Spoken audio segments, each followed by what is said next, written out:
Good morning, students. Today we are going to learn about Set 11 functions. நம்ம வந்து previous two classes வந்து functions பார்த்தோம். அதுல வந்து first class வந்து பாத்தீங்கன்னா நம்மளுடைய introduction or the types of function இதெல்லாம் பார்த்தோம். அது last classல வந்து பாத்தீங்கன்னா user defined அதாவது built-in functions பத்தி பார்த்தோம். இதுல வந்து பாத்தீங்கன்னா நம்ம two types of functions பார்த்தோம், built-in and user defined. இதுல வந்து பாத்தீங்கன்னா built-in function வந்து லாஸ்ட் கிளாஸோட ஓவர் ஆயிடுச்சு. இந்த கிளாஸ்ல வந்து பாத்தீங்கன்னா நம்ம என்ன பார்க்கறோம்னா user defined function. அதாவது user defined functionனா என்னன்னா we also define a new function. நாம வந்து ஒரு ஸ்பெசிபிக் டாஸ்க் பண்றதுக்காக ஒரு ப்ரோக்ராம் வந்து பண்ணோம்னா அதுக்கு பேர் வந்து பாத்தீங்கன்னா user defined function சொல்லுவாங்க. அதாவது ஒரு பெரிய ப்ரோக்ராமை நம்ம வந்து டிவைட் பண்ணி நமக்கு ஏற்ற மாதிரி ஒரு ப்ரோக்ராம் ஒரு ஃபங்க்ஷன் கிரியேட் பண்ணனா அது யூசர் டிஃபைன்ட் ஃபங்க்ஷன்.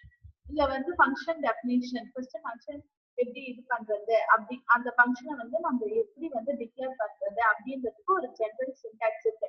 இப்ப நம்ம இங்கிலீஷ்ல எல்லாம் ரைட் பண்றோம்ல, அப்ப வந்து கிராமர் எல்லாம் இருக்குல்ல, அதே மாதிரி ஒரு யூசர் டிஃபைன்ட் ஃபங்க்ஷன் கிரியேட் பண்றதுக்கும் ஒரு சின்டாக்ஸ் இருக்கு. ஃபர்ஸ்ட் அந்த சின்டாக்ஸ் என்னன்னா ரிட்டர்ன் டேட்டா டைப். அதாவது டேட்டா டைப் என்ன, இப்ப இன்டா, float, long, double இது போல என்ன டேட்டா டைப்போ அது கொடுக்கணும். அதுக்கப்புறம் ஃபங்க்ஷன் நேம், நீங்க என்ன ஃபங்க்ஷன் நேம் கொடுக்குறீங்களோ அது இன்ட் ஏரியா அது போல வந்து கொடுக்குறது. பாராமீட்டர் லிஸ்ட், அதாவது அதுல என்னென்ன இன்புட்லாம் வந்து பாத்தீங்கன்னா பாராமீட்டரா வாங்குறோம். அதாவது இந்த பார்ட் வந்து என்ன சொல்லுவாங்கன்னா ஆர்கியூமெண்ட் சொல்லுவாங்க. அதுக்குள்ள இருக்கிறது ஆர்கியூமெண்ட் ஆர் பாராமீட்டர் லிஸ்ட். ஓகேங்களா? அதுக்கப்புறம் வந்து பாத்தீங்கன்னா ஓப்பன் அண்ட் க்ளோஸ் லிஸ்ட்ல அந்த பாடி ஆஃப் த ஃபங்க்ஷன் வந்து இருக்கும். நம்ம வந்து ஃபர்ஸ்ட் வந்து ஜெனரலா வந்து என்னென்ன அப்படின்னு பார்க்கலாம். Function prototype. ஃபங்க்ஷன் ப்ரோட்டோடைப்னா ஒரு என்ன இப்போ ஒரு ப்ரோக்ராம் இருக்குதுன்னா அதுல எத்தனை நம்பர் ஆஃப் ஃபங்க்ஷன் வந்தாலும் அதுல இருக்கும். இப்போ நீங்க ஒரு ப்ரோக்ராம் டைப் பண்ணீங்கன்னா அதுல மோர் தென் ஒன் ஃபங்க்ஷன் இருக்கும். ஓகேங்களா? பட் எப்பயுமே வந்து பாத்தீங்கன்னா ஒரே ஒரு மெயின் ஃபங்க்ஷன் இருக்கும். அந்த மெயின் ஃபங்க்ஷன் தான் எல்லாமே எக்ஸிக்யூட் ஆகும். நம்ம வந்து லாஸ்ட் இதுல பார்த்தோம்ல, லாஸ்ட் இதுல வந்து பாத்தீங்கன்னா ப்ரீடிஃபைன்ட் ஃபங்க்ஷன் வந்து பாத்தீங்கன்னா மெயின் ஃபங்க்ஷன் கிரியேட் பண்ணலாம். அதுவே யூசர் டிஃபைன்ட் ஃபங்க்ஷன் வந்து பாத்தீங்கன்னா மெயின் ஃபங்க்ஷன் இல்லாம தனியா வந்து அந்த ஃபங்க்ஷன் வந்து கிரியேட் பண்ணிட்டு மெயின் ஃபங்க்ஷன் வந்து மெயின் ஃபங்க்ஷன்ல அதை கால் பண்ற மாதிரி ஒரு ஸ்டேட்மெண்ட் இருக்கும். எந்த இடத்துல அந்த ஃபங்க்ஷனுடைய ஒர்க் இருக்கும் அந்த இடத்துல அந்த ஃபங்க்ஷனை கால் பண்ணும். ஸோ எல்லா ப்ரோக்ராம்லயும் வந்து பாத்தீங்கன்னா ஒரே ஒரு மெயின் ஃபங்க்ஷன் இருக்கும். அந்த மெயின் ஃபங்க்ஷனுக்கு நிறைய சப் ஃபங்க்ஷன் இருக்கும். ஓகேங்களா? அதுதான் வந்து பாத்தீங்கன்னா யூசர் டிஃபைன்ட். அதே மாதிரி இந்த மெயின் ஃபங்க்ஷன் வந்து பாத்தீங்கன்னா நம்ம வந்து எல்லா ஃபங்க்ஷனுக்கும் முன்னாடி வந்து நம்ம டிஃபைன் பண்ணிருந்தோம். அது எல்லாத்தையும் டிஃபைன் பண்ணிட்டு நம்ம என்னென்ன ஃபங்க்ஷன்ஸ் எல்லாம் யூஸ் பண்ண போறோமோ அதெல்லாம் மெயின் ஃபங்க்ஷன்ல மென்ஷன் பண்ணணும், டிஃபைன் பண்ணணும். அதுக்கப்புறம் வந்து பாத்தீங்கன்னா வேரியபிள் டிக்ளரேஷன். இப்ப வந்து வேரியபிள் ஃபங்க்ஷன்லயும் வந்து பாத்தீங்கன்னா நம்ம நிறைய வேரியபிள்ஸ் யூஸ் பண்ணுவோம். ஸோ அதுலயும் வந்து பாத்தீங்கன்னா வேரியபிள் டிக்ளேர் பண்ணணும். ஸ்டேட்மெண்ட், இப்போ ஏதாவது ஒரு ஸ்டேட்மெண்ட் டிக்ளேர் பண்றோம்னா we outside the main function. Main ஃபங்க்ஷனுக்கு வெளியில தான் வந்து பாத்தீங்கன்னா டிக்ளரேஷன் ஸ்டேட்மெண்ட் இருக்கும். ஃபார் எக்ஸாம்பிள் இங்க பாத்தீங்கன்னா லாங் ஃபேக்ட் இன்ட் டபுள் இருக்குல்ல, லாங் ஃபேக்ட் இன்ட் டபுள் இப்படி இருக்குன்னா இது மேல இருக்கு பாருங்க, லாங் ஃபேக்ட் இன்ட் டபுள். லாங்ன்றது டேட்டா டைப், ஃபேக்ட்ன்றது ஃபங்க்ஷன் நேம், இன்ட் டபுள்ன்றது வந்து பாத்தீங்கன்னா ஆர்குமெண்ட் லிஸ்ட், அதாவது list of parameters. List of பாராமீட்டர்ஸ்ல இந்த நம்ம ஆர்குமெண்ட்ல கொடுக்க போற வேல்யூ வந்து பாத்தீங்கன்னா இன்டீஜர் ஆகும். இந்த வேல்யூ வந்து பாத்தீங்கன்னா டபுள் ஆகும். இதுல வந்து ரிட்டர்ன் பண்ற வேல்யூ வந்து பாத்தீங்கன்னா லாங் டைப் சேர்ந்ததாகவும் இருக்கும். ஓகேங்களா? நெக்ஸ்ட் வந்து பாத்தீங்கன்னா யூஸ் ஆஃப் வாய்ட் கமாண்ட். வாய்ட்னு ஒரு டேட்டா டைப் இருக்கு. அது எதுக்கு யூஸ் பண்ணுவாங்கன்னா வாய்ட் வந்து பாத்தீங்கன்னா ரெண்டு பர்பஸ் இருக்கு. என்னன்னா ஃபர்ஸ்ட் அது வாய்டுனாலே it does not return any value, அதாவது அது எந்த ஒரு வேல்யூமே வந்து ரிட்டர்ன் பண்ணாது. And also declare a generic pointer, அதாவது ஒரு பாயிண்டரா வந்து அதை டிக்ளேர் பண்ணலாம். ஓகேங்களா? For example void fun void, இது வந்து பாத்தீங்கன்னா இந்த மேல இருக்க ப்ரோட்டோடைப் வந்து உள்ளேயும் வாய்டு, ஸோ இதுவும் வாய்டு. ஸோ இந்த ஃபன் ஃபங்க்ஷன் வந்து பாத்தீங்கன்னா வேல்யூ எந்த வேல்யூ ரிசீவும் பண்ணாது, ரிட்டர்னும் பண்ணாது. அதுதான் வந்து பாத்தீங்கன்னா இந்த ஃபங்க்ஷனுடைய ஒர்க். நெக்ஸ்ட் வந்து பாத்தீங்கன்னா how to accessing a function. இந்த ஃபங்க்ஷனை எப்படி நம்ம வந்து ஆக்சஸ் பண்றது அப்படி பாத்தீங்கன்னா யூசர் டிஃபைன்ட் ஃபங்க்ஷன் வந்து பாத்தீங்கன்னா நம்ம it should be called explicitly using its name and the required arguments. இப்ப ஏரியான்னு ஒரு ஃபங்க்ஷன் இருக்கு.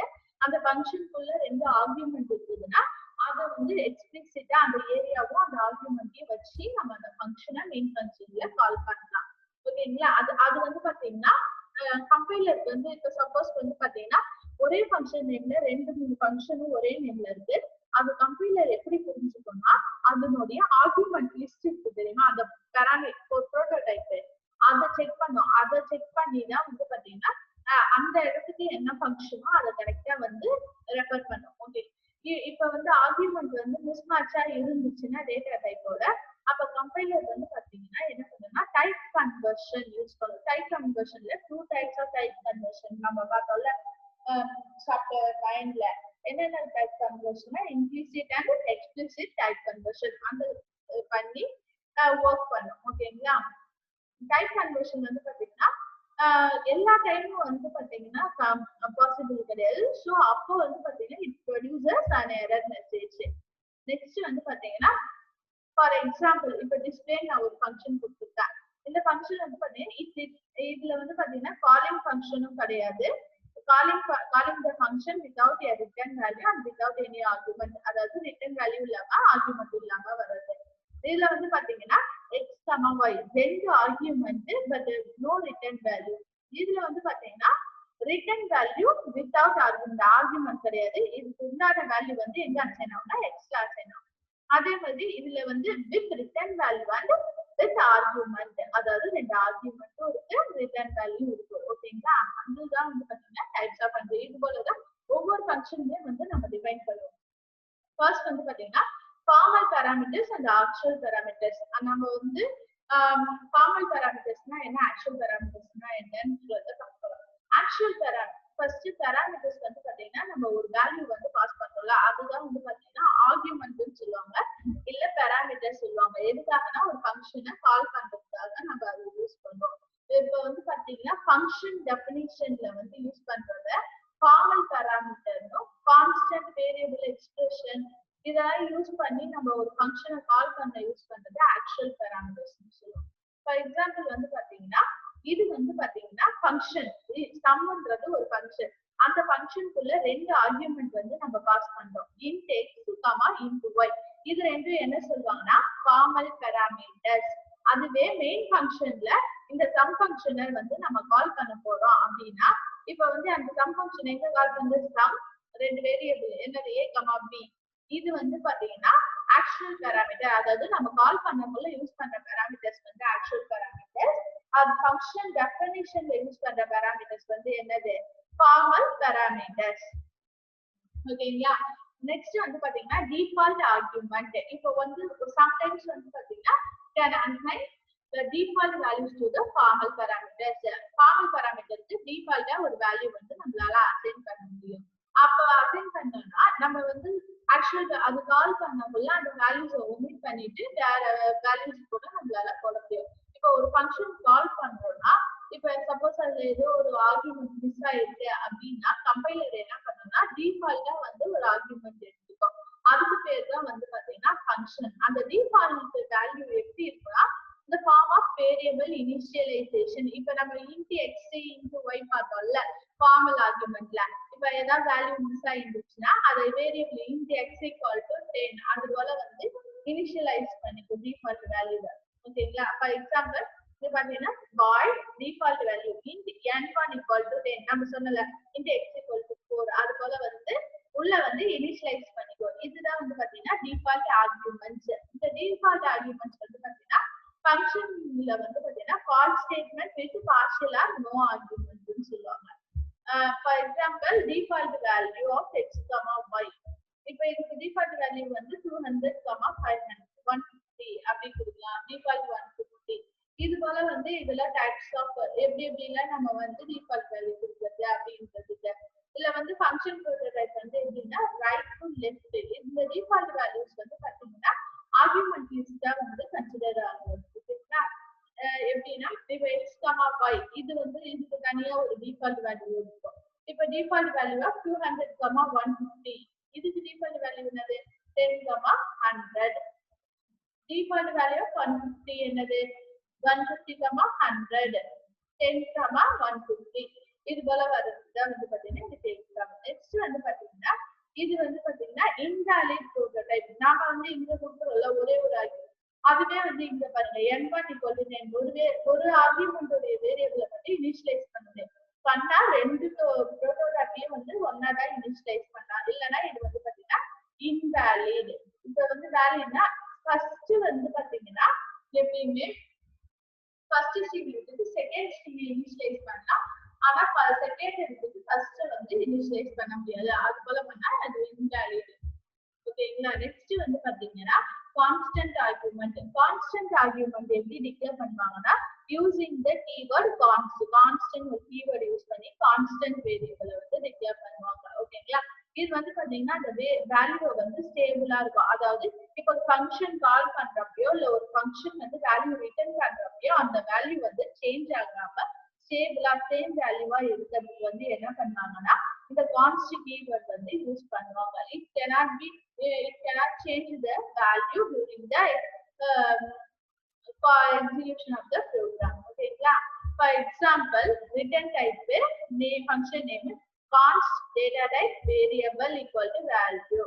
For example, இங்க பாத்தீங்கன்னா ஒரு எக்ஸாம்பிள் கொடுத்திருக்காங்க. Hash include IOString double ஏரியால வந்து பாத்தீங்கன்னா கான்ஸ்டன்ட் ஏரியான்றது ஒரு ஃபங்க்ஷன். இந்த ஃபங்க்ஷன்ல கான்ஸ்டன்ட் டபுள், அதாவது கான்ஸ்டன்ட்டா இந்த வேல்யூ இருக்கணும். ரேடியஸ் உடைய வேல்யூ வந்து கான்ஸ்டன்ட். ஓகேங்களா? அதே மாதிரி பையோடைய வேல்யூ வந்து எப்பயுமே கான்ஸ்டன்ட். 3.14 தான் பையோடைய வேல்யூ. 22/7 தான் 3.14 சொல்லுவாங்க. இப்ப வந்து ஏரியாவுடைய ஃபார்முலா என்னது πr². இததான் வந்து பாத்தீங்கன்னா இந்த ஃபங்க்ஷன் வந்து ரிட்டர்ன் பண்ணும். ஓகேங்களா? மெயின் ஃபங்க்ஷனுக்குள்ள நம்ம வேரியபிள் டபுள் கொடுத்துட்டு ரெண்டு வேரியபிள் வந்து இது பண்றோம். ரிசல்ட். ஓகேங்களா? ஃபர்ஸ்ட் ஒரு ரேடியஸ்ல வந்து என்டர் பண்றோம், அதை கெட் பண்ணிக்கிறோம். அப்புறம் ரிசல்ட் வந்து பாத்தீங்கன்னா எப்படி இது பண்றோம்னா ஏரியா அந்த ஃபங்க்ஷனை கொடுத்துட்டு இந்த ரேடியஸை வந்து நம்ம இன்புட்டா அங்க கொடுக்குறோம். ஏன்னா வந்து பாத்தீங்கன்னா ஆர் தான் வந்து நம்ம கொடுக்கணும். ஓகேங்களா? பையோட வேல்யூ அதுல ஆல்ரெடி டிஃபைன் பண்ணிட்டாங்க. ஸோ ரேடியஸ் உடைய வேல்யூ கொடுத்தா இந்த ஃபங்க்ஷன் வந்து இந்த இடத்துல கால் பண்ணும். கால் பண்ணதுல பையோட வேல்யூ 3.14, இந்த ரேடியஸ் அதாவது ஆருடைய வேல்யூ என்னவோ நாம என்ன இந்த ரேடியஸ் 3னா 3 × 3. அதுக்கப்புறம் வந்து பாத்தீங்கன்னா ஏரியா ஆஃப் சர்க்கிள் அதனுடைய வேல்யூஸை வந்து அது ரிட்டர்ன் பண்ணும். ஓகேங்களா? இதுதான் வந்து பாத்தீங்கன்னா ஏரியா ஆஃப் சர்க்கிள் ஒரு ஃபங்க்ஷனை எப்படி கால் பண்றது அப்படின்றது. ஓகே, இந்த எக்ஸாம்பிளை வந்து நம்ம பார்க்கணும்.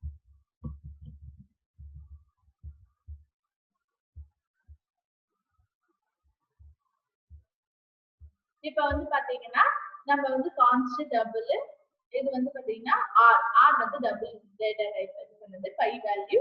இது வந்து அதுக்கப்புறம் இந்த இடத்துல தான் வந்து பாத்தீங்கன்னா நம்ம வந்து அந்த ஏரியா ஃபங்க்ஷனை வந்து நம்ம கால் பண்றோம். இது எப்படி ஒர்க் ஆகுதுன்னு பார்க்கலாமா? இதை எக்ஸிக்யூட் பண்ணிடலாம். ஷார்ட்கட் கீ யூஸ் பண்ணி F11 பிரஸ் பண்ணீங்கன்னா இந்த ப்ரோக்ராம் வந்து எக்ஸிக்யூட் ஆகும். இப்போ வந்து நம்ம ரேடியஸ் உடைய வேல்யூ வந்து கொடுக்குறோம். இப்போ ரேடியஸ் உடைய வேல்யூ நான் 7 கொடுக்குறோம்னா என்ன வந்து பாருங்க 153.86.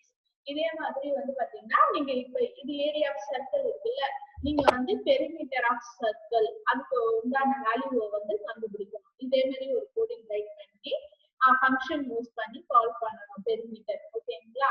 உண்மையில சிம்பிள் தான். என்ன பண்ணணும்னா இங்க வந்து பெரிமீட்டருடைய ஃபார்முலாவை இன்சர்ட் பண்ணணும். பெரிமீட்டருடைய ஃபார்முலா 2πr. So 2 × π × r. ஓகேங்களா? கொடுத்தீங்கன்னா இந்த அதே ரிசல்ட் இங்க வரும். இதை எடுத்துட்டு கொடுக்கணும்.